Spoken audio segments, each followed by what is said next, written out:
कोल्हापूर जिल्ह्यातील हातकणंगले तालुक्यामध्ये लखन बेनाडे हा 36 वर्ष वयाचा व्यक्ती राहत होता। लखन हा सध्या ग्रामपंचायत सदस्य होता आणि तो अजित पवार गटाचा एक प्रमुख कार्यकर्ता म्हणून ओळखला जायचा। लखनवर बलात्कार, मारामारी, विनयभंग असे अनेक गुन्हे दाखल होते आणि हाच लखन 9 जुलै 2025 रोजी आपल्या घरातून अचानक बेपत्ता झाला। त्याच्या नातेवाईकांनी शोधाशोध चालू केली, पण तो कुठे सापडत नव्हता। तसेच त्याचा फोन देखील लागत नव्हता। त्यामुळे त्याच्या बहिणीने पोलीस ठाण्यामध्ये तक्रार दाखल केली आणि पोलिसांनी पण या घटनेचे गांभीर्य लक्षात घेऊन त्याचा शोध चालू केला। पोलिसांना लखनचा मृतदेह कर्नाटकच्या हिरण्यकेशी या नदीमध्ये आढळून येतो। लखनच्या शरीराचे 5 तुकडे केलेले असतात। हात, पाय, धड, डोकं असे 5 तुकडे असलेलं पोतं पोलिसांना मिळालं होतं। पोलिसांनी सीसीटीव्ही फुटेज आणि त्यांचे कौशल्य पणाला लावून 5ही आरोपींना अटक केले। त्यामध्ये मुख्य आरोपी ही लक्ष्मीबाई गस्ते ही महिला होती। ती दुसरी तिसरी कुणी नसून लखनची दुसरी बायको असते। लखनने 3 लग्ने केली होती, तरी त्याचे बाहेर 7 ते 8 महिलांसोबत अनैतिक संबंध होते अशी माहिती देखील समोर आली आहे। नेमकं लक्ष्मी गस्ते आणि लखन बेनाडे या दोघांचे काय संबंध होते? ते दोघे खरंच एकमेकांचे नवरा बायको होते का? कोणत्या कारणामुळे लक्ष्मीने नवरा लखनची हत्या केली ते या व्हिडिओमध्ये सविस्तर पाहू। जर तुम्ही चॅनलवर नवीन असाल तर कलम 302 या मराठी चॅनलला लगेच सबस्क्राईब करा। कोल्हापूर जिल्ह्यामध्ये हातकणंगले नावाचा तालुका आहे। या तालुक्यामध्ये रांगोळी नावाचं गाव आहे। या गावामध्ये लखन बेनाडे हा व्यक्ती आपल्या बायको आणि आई वडिलांसोबत राहायचा। लखनबद्दल अधिक सांगायचं म्हणजे तो सध्या गावातील ग्रामपंचायतमध्ये सदस्य म्हणून कार्यरत होता आणि सोबतच तो अजित पवार गटाचा एक प्रमुख कार्यकर्ता म्हणून ओळखला जायचा। लखन बेनाडे हा 2014 मध्ये विधानसभा निवडणुकीत हातकणंगले मतदारसंघातून राष्ट्रवादीच्या तिकिटावर उभा राहतो, पण त्यामध्ये त्याचं डिपॉझिट जप्त झालं होतं। लखनवर बरेच गुन्हे दाखल होते, त्यामध्ये बलात्कार, मारामारी आणि विनयभंग असे देखील गुन्हे दाखल होते। आर्थिक परिस्थिती गरीब असलेल्या महिलांना तो आपल्या जाळ्यामध्ये ओढायचा। त्यांच्यासोबत तो शारीरिक संबंध प्रस्थापित करायचा आणि त्यांचे व्हिडिओ काढून त्यांना ब्लॅकमेल करून त्यांच्याकडून पैसे देखील काढायचा, अशी देखील माहिती समोर आली आहे। हे सर्व चालू असताना 9 जुलै 2025 रोजी लखन आपल्या घरातून बाहेर पडतो आणि त्याचा फोन देखील लागत नाही। फोन बंद झाला।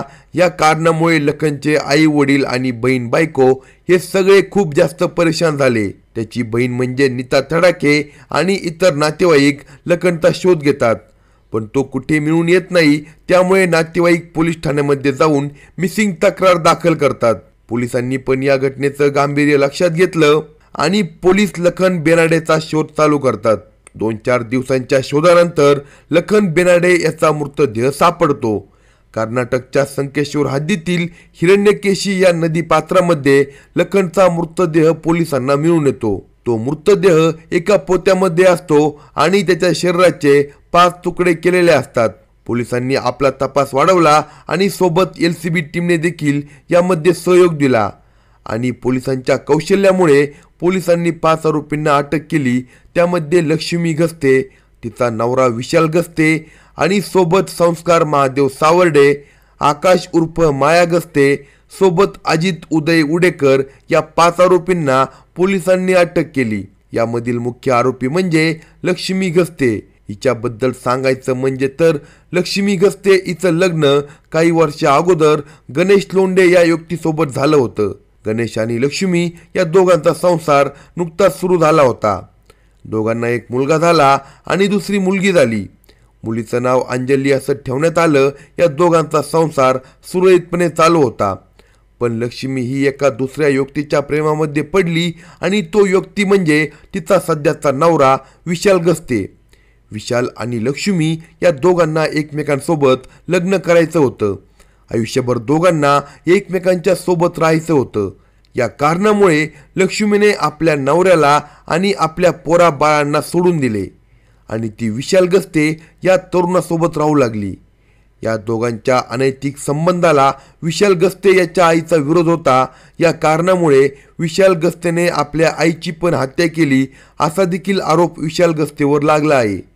विशाल आणि लक्ष्मी या दोघांनी नवीन संसार सुरू केला. दोघांना एक मुलगी देखील झाली. मुलीचे नाव त्यांनी गायत्री असं ठेवलं आहे. दिवसामागून दिवस चालले होते. गायत्री पण मोठी होत चालली होती. सोबतच विशाल गस्ते याचे गुन्हे देखील वाढत चालले होते.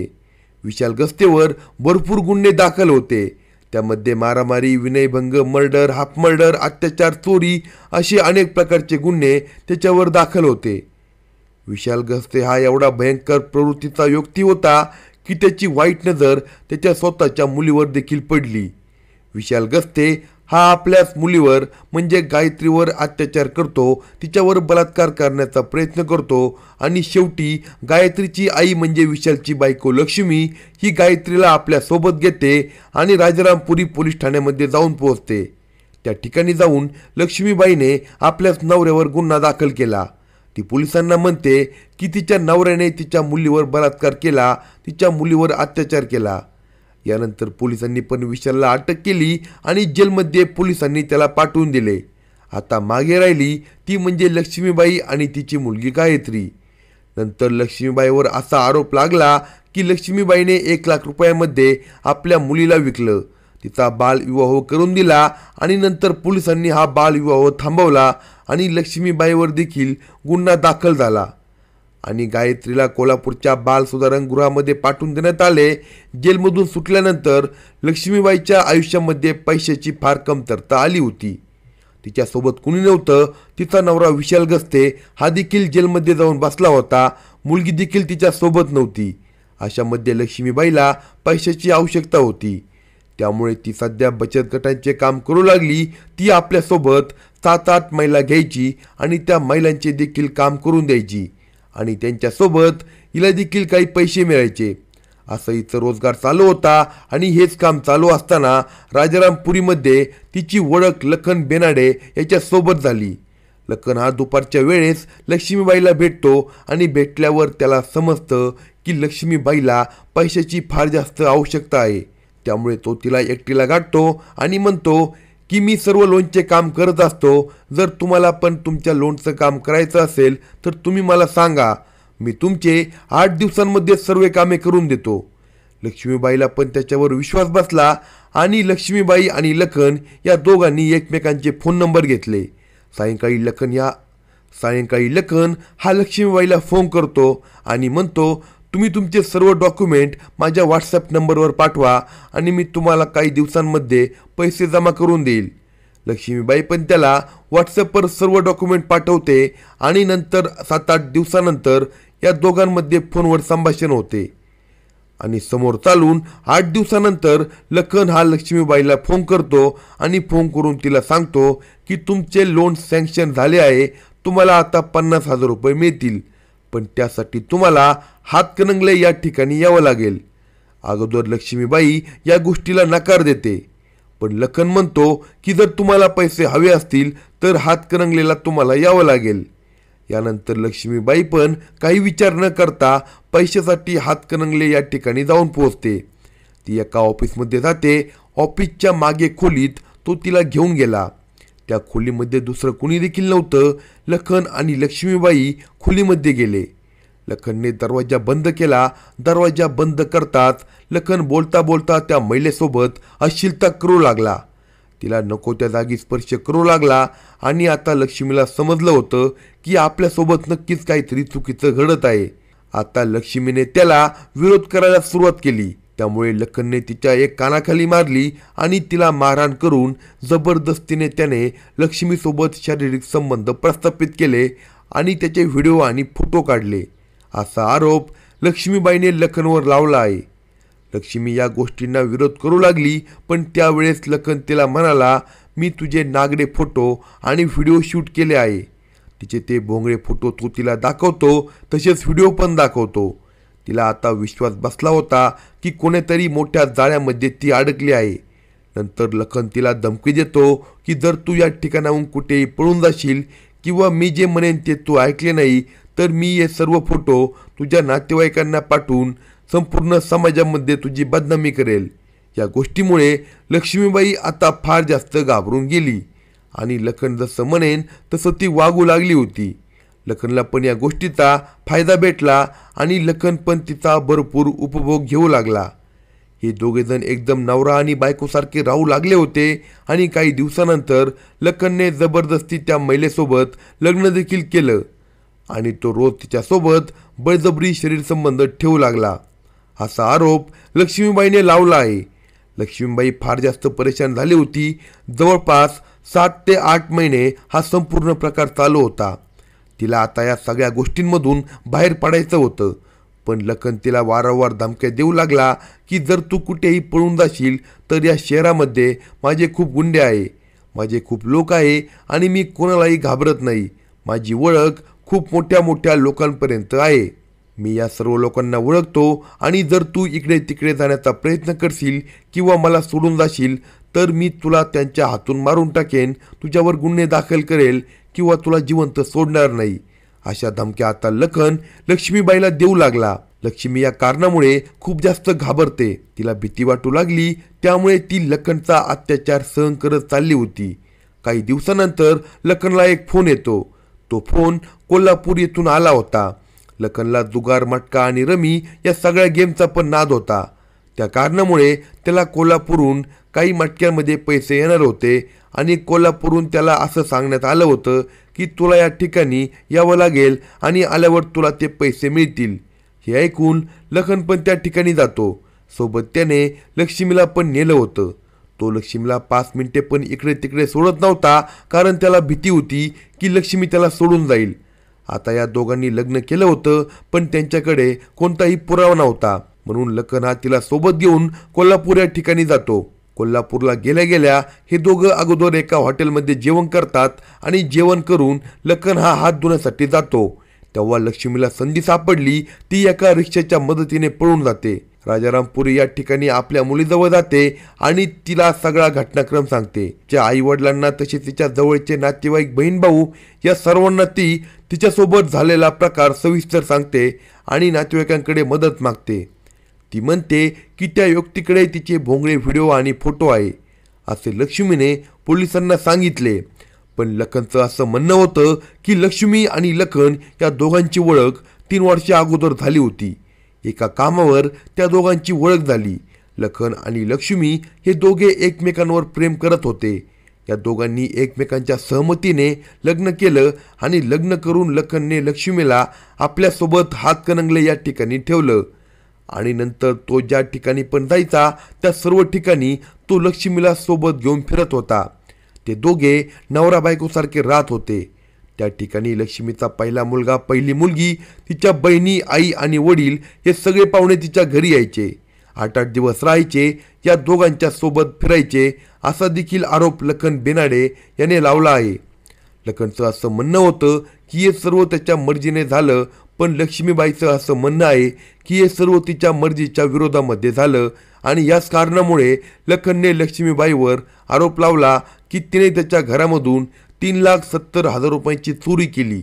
सोबत जे सोने आणि चांदी होते त्याची पण चोरी केली आणि हे सगळं घेऊन ती आपल्या माहेरी परत निघून गेली. असा आरोप लखनने लक्ष्मीबाईवर लावला आणि याच आरोपामुळे लखनने लक्ष्मीबाईवर 5 ठिकाणी गुन्हे दाखल केला होता. त्यामध्ये कुडोली पोलीस ठाणे, शहापुरी पोलीस ठाणे आणि सोबत सातारा, मिरज आणि इचलकरंजी पोलीस ठाणे या 5ही पोलीस स्टेशनमध्ये लक्ष्मी विरोधात लखनने गुन्हा दाखल केला. नंतर लक्ष्मीला या 5ही पोलीस ठाण्यामधून फोन जाऊ लागले. तिला असं सांगण्यात येत होतं, तुम्ही चोरी केली, तुम्ही लखनसोबत विश्वासघात केला. लक्ष्मी या सगळ्या गोष्टींना फार जास्त कंटाळून जाऊ लागली. पण तिचं कुणीच काही ऐकायला अजिबात तयार नव्हतं, कारण लखन बेनाडे एका चांगल्या गटाचा कार्यकर्ता होता आणि त्याच्या मागे खूप लोक होते. या कारणामुळे कुणी पण त्याच्या विरोधामध्ये तक्रार दाखल करत नव्हतं असा आरोप लक्ष्मीबाईने केला आहे. या दोघांचे ऑनलाईन खूप मोठे भांडण चालू होते. हे लक्ष्मीला आता समजत नव्हतं की नेमकं आता काय करावं.